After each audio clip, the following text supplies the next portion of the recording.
In this video, we'll be doing a Unit 6 MCQ progress check. So a windmill blade with a rotational inertia of 6.0 kilograms times meter squared has an initial angular velocity of 8 rad per second in the clockwise direction. So it is given an angular acceleration of 4 rad per second squared in the clockwise direction for 10 seconds. What is the change in the rotational kinetic energy of the blade over this time interval? So what we were given was, we had our I, which was 6.0 kilogram time meter squared. We had our omega initial, and because it's clockwise is our negative direction, and our acceleration is 4 rad per second squared. Our time is 10 seconds.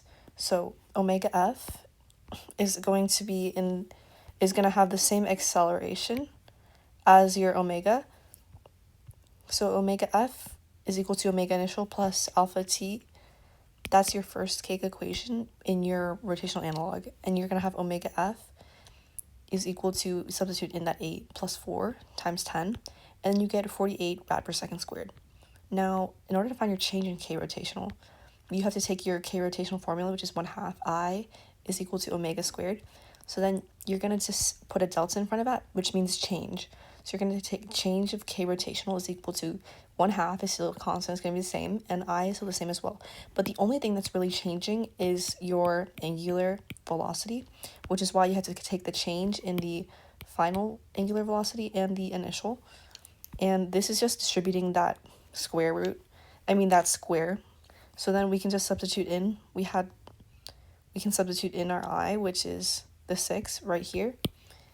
And we substitute in our final and our initial, 48 squared, and then we also have our omega initial, which is 64, which is 8 squared. Our omega final we found was 48, so that's not that squared. So then we find that if you plug that into your calculator, which will be calculator active for this, you'll have change in k rotational is equal to 6,720, which is option D. So for our second question, we have a chain attached to a bicycle wheel shown in the figure exerts a clockwise torque of constant magnitude torque on the wheel. A brake pad, which is at a distance RB from the wheel's axle, exerts a constant force of magnitude FB directed to the left. What is the net torque that is done on the wheel as it rotates through an angular displacement theta? So if we know that our wheel is going to be rotating in the clockwise direction, we know that here we usually have clockwise as negative, but here we want to use our clockwise as the positive direction just so that we can make everything look nicer and positive. So we're going to define here that we're considering the positive direction to be that clockwise direction, and it's important that you have to declare this, otherwise people won't know and you'll get it wrong, because you have to declare that. So you have that torque is equal to F cross of R, and torque net, we have our net torque. We're going to take the summation of our torques to find our summation of our, to get torque net. So we have torque minus FB, RB. So then we get work done by torque. So that formula is work is equal to your net torque times theta. So you just substitute in what we just got here for our net torque right there, and then you would multiply that by theta, and that is just your algebraic expression for what you would get. So let's on to our next question. We have 3. We have a force magnitude F is exerted tangentially to the edge of a horizontal disc of a radius r, as shown in the figure. The force is exerted over a time interval delta t, during which time the disc rotates through an angle of pi over 2 rad. What is the change in angular momentum of the disc during the time interval delta t? So for this problem, we know that torque is equal to F times R, and angular impulse is delta L, which is equal to torque times the change in time. So then you can take what you got for torque here, you can substitute that in, and then you get that form. So that's just option D. And for this question, we have a disc with a rotational inertia 1.8 kilograms times meter squared is rotating clockwise, counterclockwise, and counterclockwise is usually positive, about its center with angular speed of 6 rad per second. And then our second disc has a rotational inertia of 1.2 kilograms times meter squared is rotating in a clockwise direction. Clockwise is usually negative, about its center with an angular speed of 6 rad per second, when it drops directly on top of and sticks to. So if it sticks, it's going to be perfectly inelastic. When you have perfectly inelastic collisions, your momentum is conserved, just like in all collisions. In all your types of collisions, your momentum is conserved, but your kinetic energy is not conserved. So that disc is gonna fall on top of that disc, and it's gonna stick like this. So you have this disc on top, and then you have another disc on the bottom. This disc fell on top of it. So, and they now rotate together without slipping. What is the new angular speed of the discs? So we have our inertia 1 is 1.8 kilograms times meter squared, and omega 1 is 6 rad per second, and that's counterclockwise, so that's positive. And then we have your second I, which is 1.2 kilogram times meter squared, and that is going to be called omega 2, and that's going to be, we're going to make that negative 6 rad per second because it's in the negative clockwise direction. Now we say that our L is conserved. Our L is your angular momentum. So then you say L initial is equal to I initial times omega initial plus I2 times omega 2. This is actually I1. So then you just substitute those in, your 1.8, your 6 for your first disc, and then you do that for your second disc as well. And then you just multiply that and you add them together. You get 3.6 kilograms meters squared over seconds. So in order to get your omega f, what you have to do is you have to first find your inertia total. So because they stick together now, we have to look at this holistic. We have to look at this all together because it's now just one mass. So then we have in general that your angular momentum is equal to I times omega. So then here you're just going to do L, your L total is going to be I total times omega f. So we have our L that we found here, or we define that as L with this little I right there. So we just found this up here, 3.6. So we just substitute that in, and then our I total over here, 3.0. And then you get your omega f. So that's how we got 1.2 rad per second. Now for our next question, we have a disk of mass m, radius r, and rotational inertia I is equal to 1/2 mr squared is released from rest at the top of an incline of height h. The disk rolls to the bottom of the incline without slipping. Which of the following is the correct expression for the center of mass of the disk at the bottom of the incline? So you're at the top, and then you have your inertia. You're going to have conservation of energy because we have no slipping, so we're going to have no external forces, so no friction. So at the top, you're going to have E initial is equal to your gravitational potential energy, which is mgh, and then at the bottom, all that gravitational energy is going to be converted into kinetic energy because the ball is going to be at its fastest speed. So that's k translational plus k rotational. That's 1/2 mv squared plus 1/2 I omega squared. So now you're going to take your rolling without slipping condition, which is V is equal to omega r. You're going to divide both sides by r so you can get just omega. So now that you have omega, you can save that for later. Now we use our conservation of energy. We set our initial equal to our final. We knew our initial was UG, and we knew our final was just this expanded form there. So we just plug those in.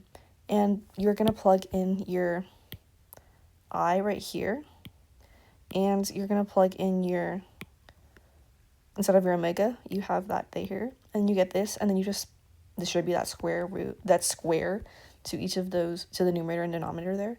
Then here you just multiply those two to get that 4 here, and you have this r squared. This r squared is going to cancel out with this r squared right there.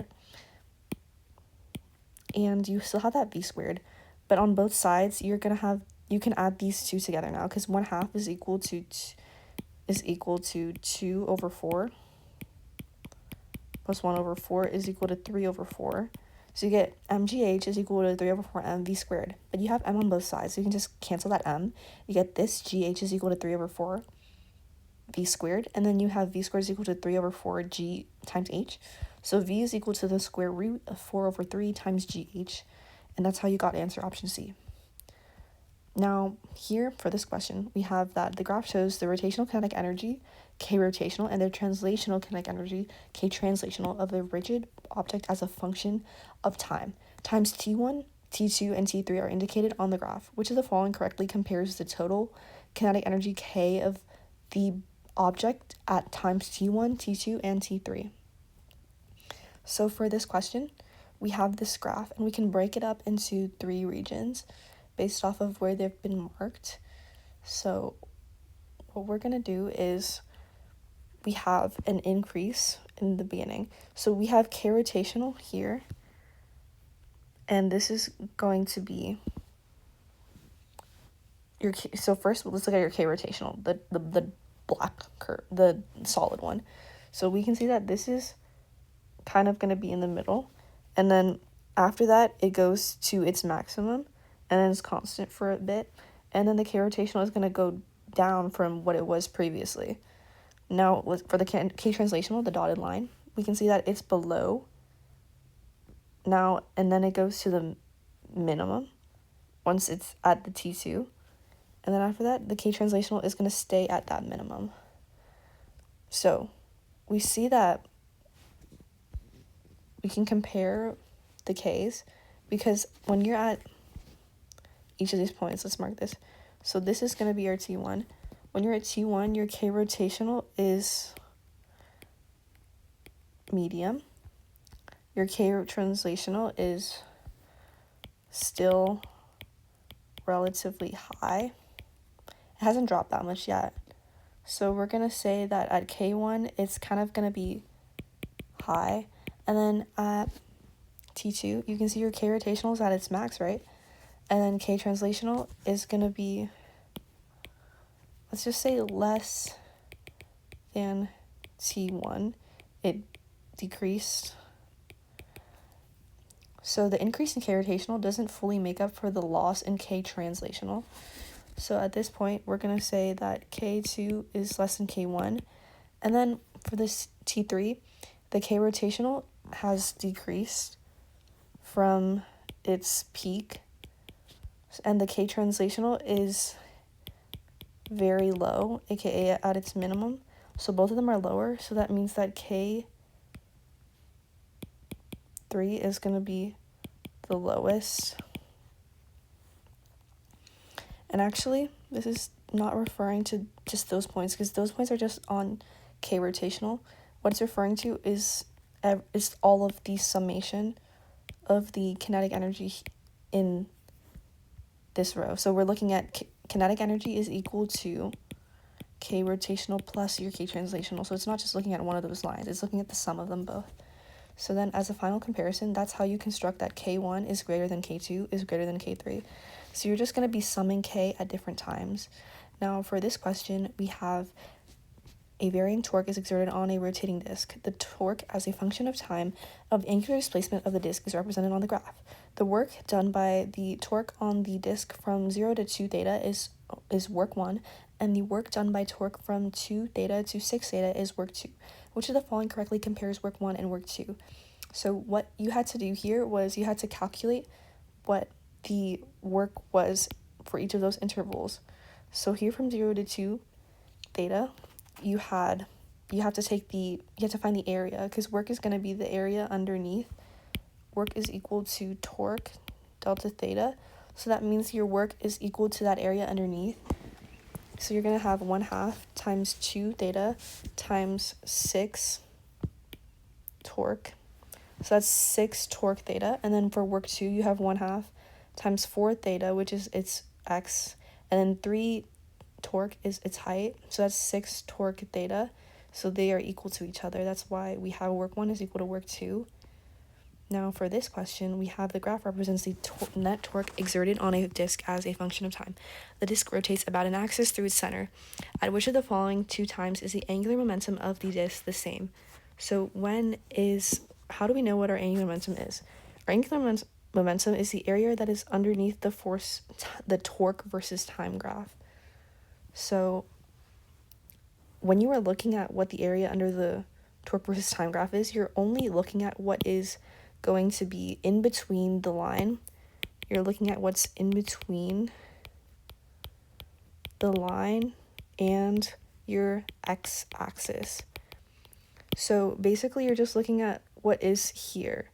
You're not looking at you're not this is not a part of it. This part is not a part of it. You're just looking at what's in between.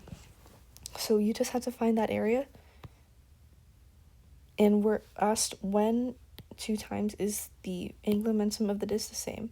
So we can clearly see that is when you are from 2 seconds to 4 seconds, because we can see that they're equal to each other. So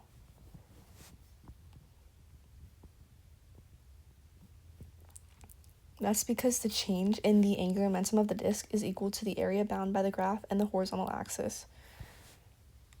So we can see that between 0 and 2, that area is equal. So from 0 to 2, this is equal to that between 0 and 4. And we can also see that the area bound by the curve between 2 seconds and 4 seconds is 0. So that change in angular momentum is therefore 0.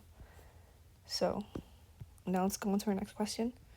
We have a system consists of 2 identical carts that can slide along a rod of negligible mass. The system rotates with negligible friction about an axle at the center of the rod. Initially, each cart is fixed halfway between the axle and the end of the rod, and the system rotates with an angular speed omega initial, as shown in the top view. While rotating, the cars are released and slide to the ends of the road. Which of the following correctly relates the final angular speed omega f to omega initial? So what we have is no external torque. What that means is that you have your angular momentum conserved. So that means L is equal to I omega, and that's going to be something that is constant. So now we're asked, what is actually changing though as we release the carts? So if your carts move farther from the axis,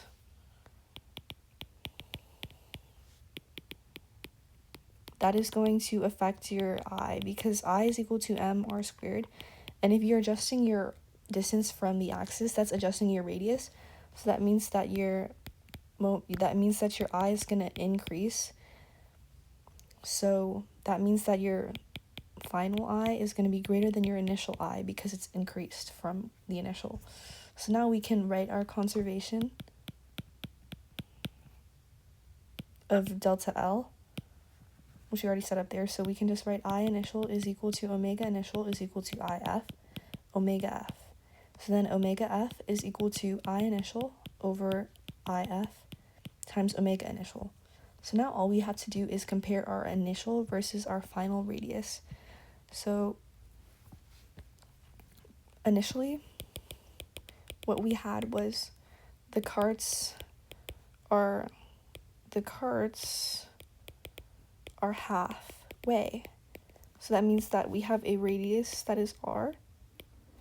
And then finally, what you have is the carts are going to be at the end. So you have 2R. And we know that in inertia, you have that I is proportional to R squared, because you're just looking at I and R, ignoring everything else. So that means that you have IF is equal to 4I initial.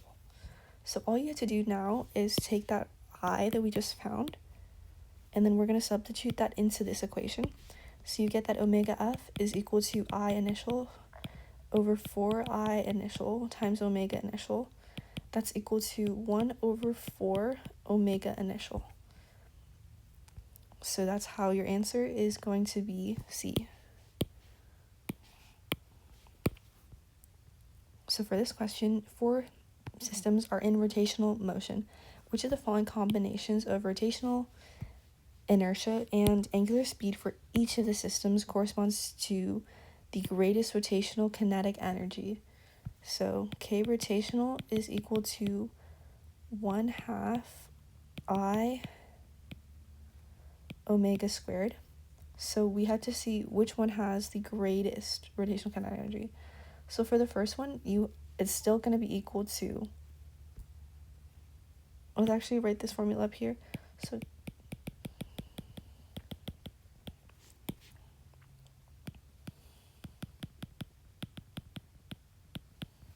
Now for this one, you are just going to replace K here.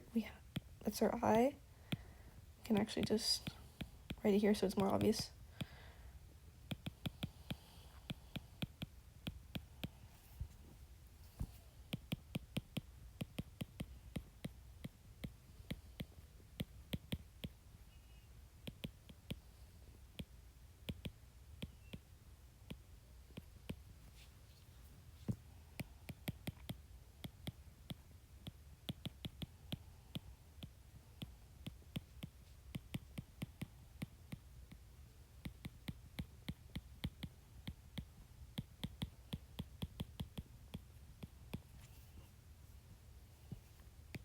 And here you have K is equal to 1/2 6I initial omega initial squared.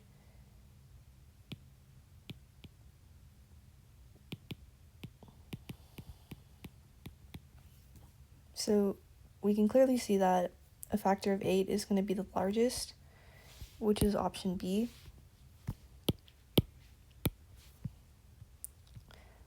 One end of a string is wrapped around a pulley that is free to rotate with negligible friction about an axle.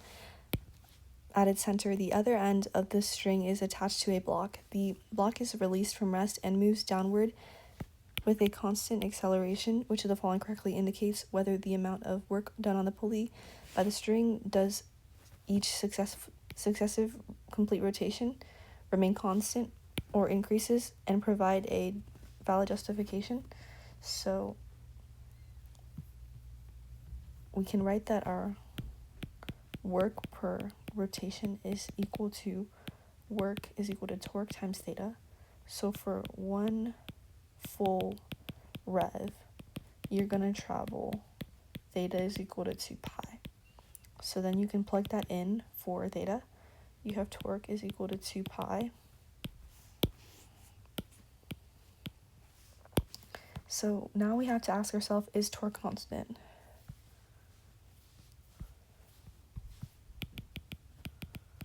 And we can answer this by looking at what our block does. So we know that our block is accelerating down, and it's going to be a constant acceleration. So that means that our summation of forces is equal to MA, and you have T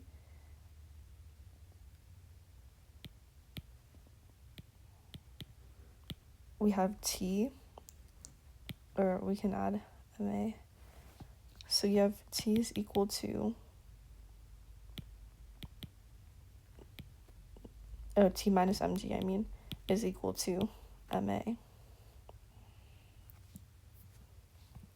We can write that as T is equal to mg minus MA, actually. So, since we know that A is constant, if A is constant, that means that tension is going to be constant. Therefore, our torque is going to be constant. So now you have to find what your work is per rotation. So if we know that torque is constant,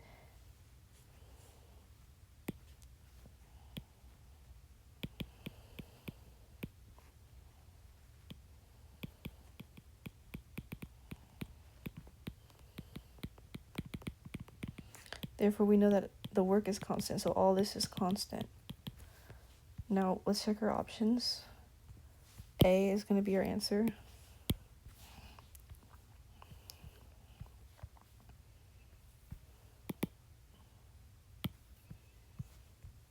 So we have a comet of mass mc is equal to 3.2 times 10 to the 14 kilograms is orbiting a star with a mass ms is equal to 1.8 times 10 to the power of 30 kilograms. The comet's orbit is elliptical. At its closest point, the comet is a distance r1 is equal to 8.3 times 10 to the power of 10 from the star, and at its farthest point, the comet is at a distance r2 is equal to 4.9 times 10 to the power of 11. So for this question, we're asked, what is the change in the kinetic energy of the comet as it moves along its orbit from the distance r2 to a distance r1 from the star?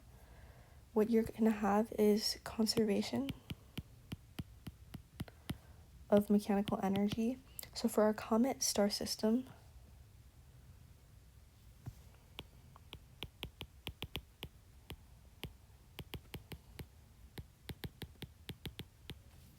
you're going to have K initial plus U initial is equal to KF minus UF. So our change in kinetic energy is equal to negative change of omega. The reason is because our UG is equal to negative GMS CR. That's because it's going to be attracted. And we have to write from R1, or from R2, I mean, to R1. Our change in kinetic energy is equal to U minus R1.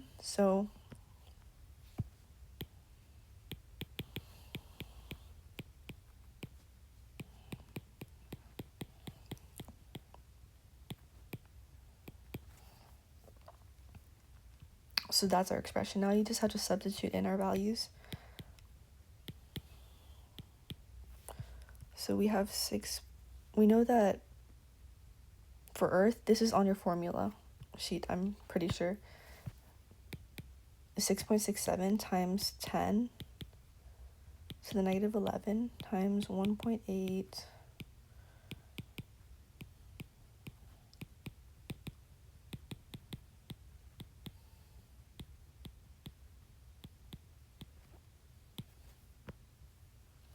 and then you have 1 over 8.3 .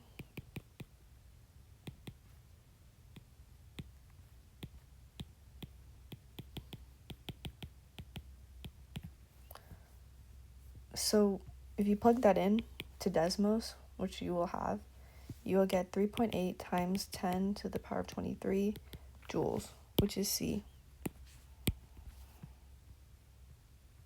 Which of the following is a correct claim about the comet-star system as the comet moves along its orbit from distance R2 to R1 from the star?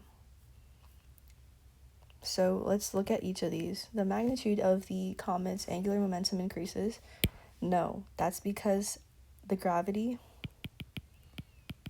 acts on line joining comet and star. Therefore, our torque about the star is going to be equal to torque R cross F is equal to 0. And if our net torque is equal to 0, that means that your angular momentum is going to be conserved. And if the angular momentum is conserved, that means that the magnitude of the comet's angular momentum increases does not make sense. That's not right. Now, the next claim is the centripetal acceleration of the comet stays constant. No, that's because inward acceleration is caused by A is equal to GMS over R squared. So as R changes, A changes. So as you go from R2 to R1, our distance actually right now is decreasing. So acceleration is gonna increase. So B is wrong. Now the work done by the star on the comet increases the total energy of the comet-star system. This is also false because we know that Fg is going to be an internal force in the comet-star system. That's because it's in the definition of our comet-star system. So whenever you have something done from the gravity, it's converting that energy between kinetic and potential, but it's not increasing the total mechanical energy of the entire system because it's already a part of the system. Our total energy is going to remain constant. So that means that your answer is going to be D because the magnitude of the gravitational potential energy of the comet-star system will never be equal to 0. That's because we have UG negative GMS MC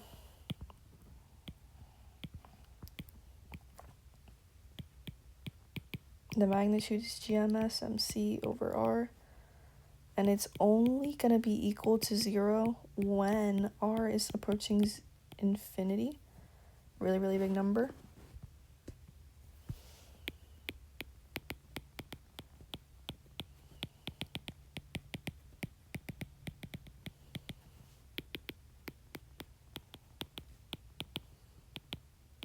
But we're only going to deal with when the radius is finite, so the magnitude is never going to really equal to 0. Now, let's do our next problem. A rock is launched with an initial speed v initial perpendicularly away from the surface of a non-rotating planet that has no atmosphere. The graph shows the speed of the rock as a function of the rock's distance from the surface of the planet. The speed of the rock asymptotically approaches the dashed line. Which of the following correctly compares v initial to the magnitude of the escape velocity ve of the rock from the surface of the planet and provides a valid justification? So we know that we had to first define what does escape velocity mean. This is going to be the minimum launch speed. So object can get infinitely far away and still have v is equal to 0 at r approaches infinity. So if object is going to be launched at your v escape, then far away, its speed is going to approach 0. So our graph shows that the distance is going to get very large, and the speed is approaching a positive non-zero value, the dashed line. So that means that the rocket still has speed far away from the planet.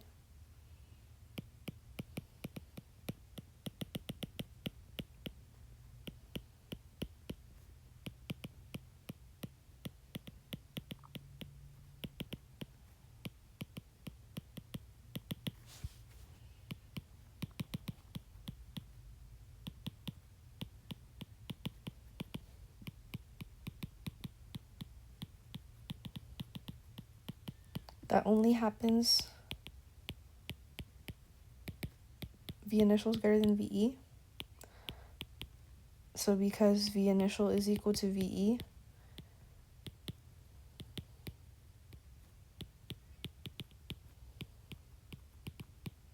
the far away speed is going to approach 0. Your answer is going to be D, that matches. Now for 15. A cylinder and the block have equal masses and are released from rest at the top of identically shaped ramps as shown. The cylinder rolls without slipping and the block slides down the ramp with negligible friction. Which of the following correctly states whether the block or the cylinder, if either, has a greater translational speed upon reaching the bottom of the ramp and provides a valid justification? So the block slides frictionlessly. So that means that all gravitational potential energy is going to become translational kinetic energy because we just have it sliding.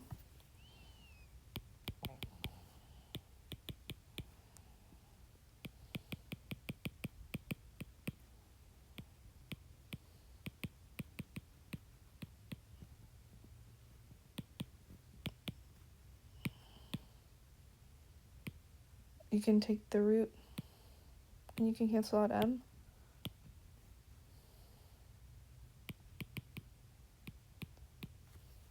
For the rolling cylinder,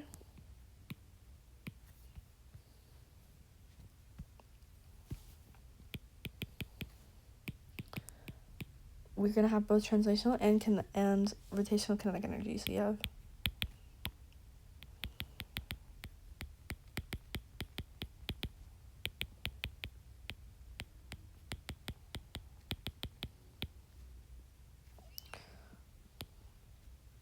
so here we have some energy in rotation. That means that you're going to sacrifice some of that translational speed.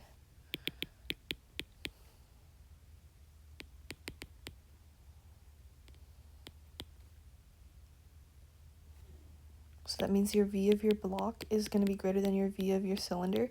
Since your V block gets to maximize your V translational, while your V cylinder has to make some of that energy go into your rotational part. So your answer is going to be A. A hoop is released from rest at the top left of a curved track is shown. The left half of the track is rough and the hoop rolls without slipping. The right half of the track is smooth and there is a negligible friction between the hoop and the track. When the hoop passes through point A, the magnitude of the point's angular acceleration is alpha A. The hoop then passes through point B, located at the same height as point A, and the magnitude of the hoop's angular acceleration is alpha B. Which of the following correctly compares alpha A and alpha B? So what is going to cause our angular acceleration here? It's going to come from our net torque about the center of the ball. So you have torque is equal to I alpha. So for the hoop to have a angular acceleration, that means that it has to have so for angular acceleration to exist, that means there must be a non-zero torque about its center. So when you're at A, this is your rough section. So the hoop is rolling without slipping.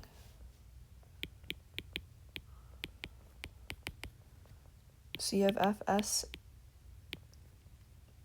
So that Fs is going to provide torque about the center,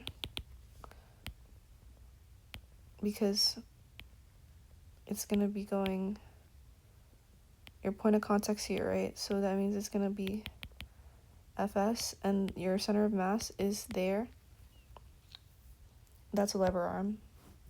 Now on the smooth side, you have friction is going to be negligible, so that means you only have your Fg and your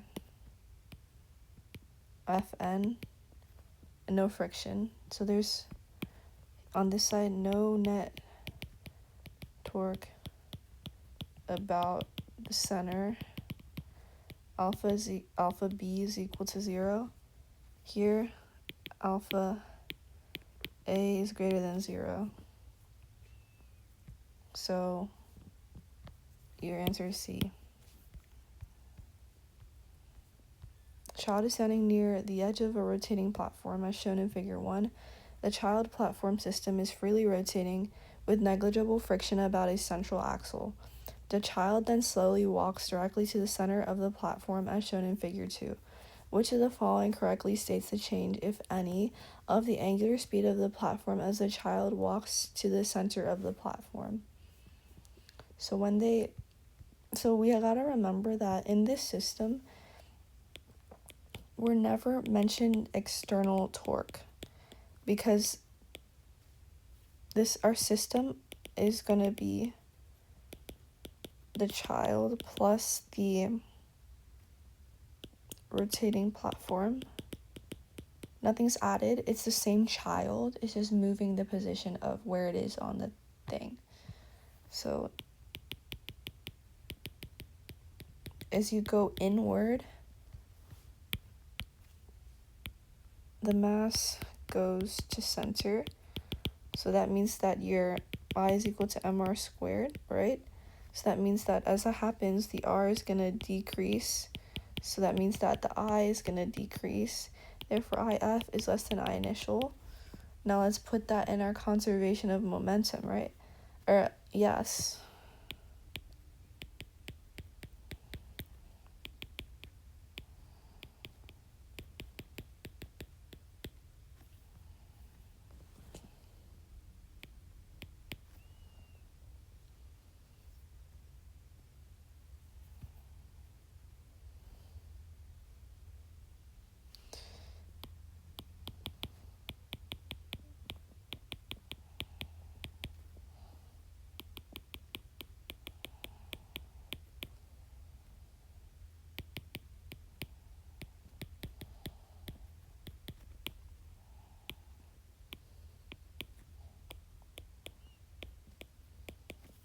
So that means omega increases, your angular speed increases.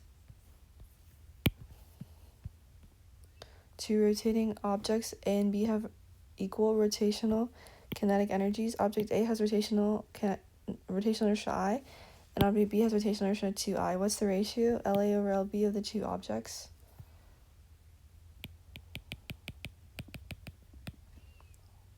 So you can just take the ratio of this.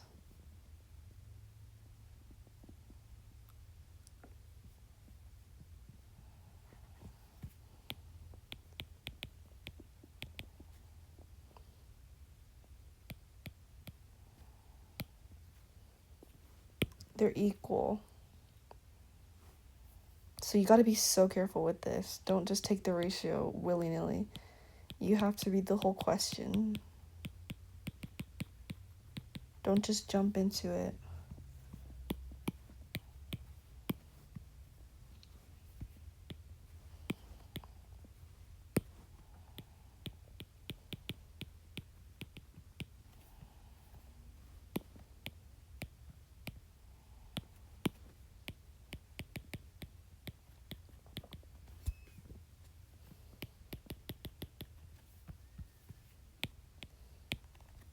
For A,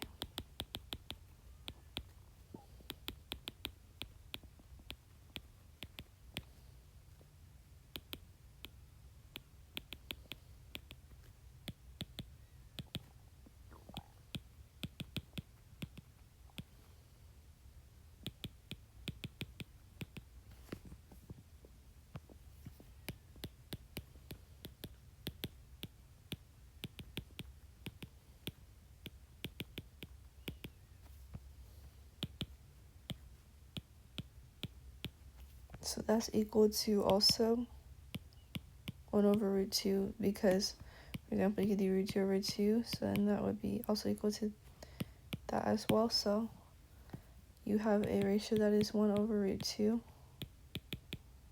1 to root 2. So